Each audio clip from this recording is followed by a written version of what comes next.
तर अवकाळी पावसामुळे यंदा कोकणातील काजू आणि आंबा उत्पादकांचं मोठं नुकसान झालंय। नुकसानग्रस्त शेतकऱ्यांसह महाविकास आघाडीच्या नेत्यांनी आज मुंबईमध्ये आंदोलनाची हाक दिली होती। गिरगाव चौपाटीपासून मुख्यमंत्र्यांच्या वर्षा निवासस्थानापर्यंत मोर्चा काढण्यात येणार होता, पण आंदोलन सुरू होण्यापूर्वीच शिवसेनेच्या शिवालय परिसरातून पोलिसांनी आंदोलकांना ताब्यात घेतलं।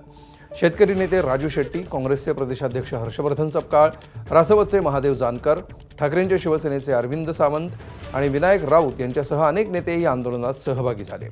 शिवालय परिसरामध्ये राजू शेट्टींची पोलिसांसोबत बाचाबाची झाली। पोलिसांकडून आंदोलकांची धरपकड करण्यात आली। त्यानंतर शेतकऱ्यांसह सर्वच नेते आझाद मैदानात दाखल झाले आणि तिथं धरणे आंदोलन करण्यात आलं।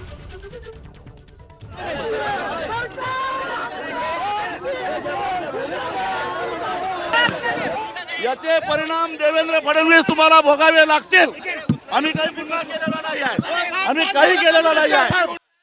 खरं कोकणचं जे सध्याचं अवस्था झालेली आहे ती आम्ही ह्या माळेतून दाखवतोय, परंतु ह्या गेंड्याच्या कातडीच्या महाराष्ट्र सरकारला त्याची काही कणव आलेली नाही आहे।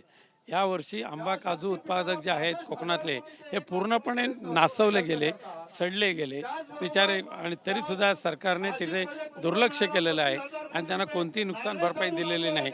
हे आम्ही आंब्याच्या माळेतून दाखवून देतो।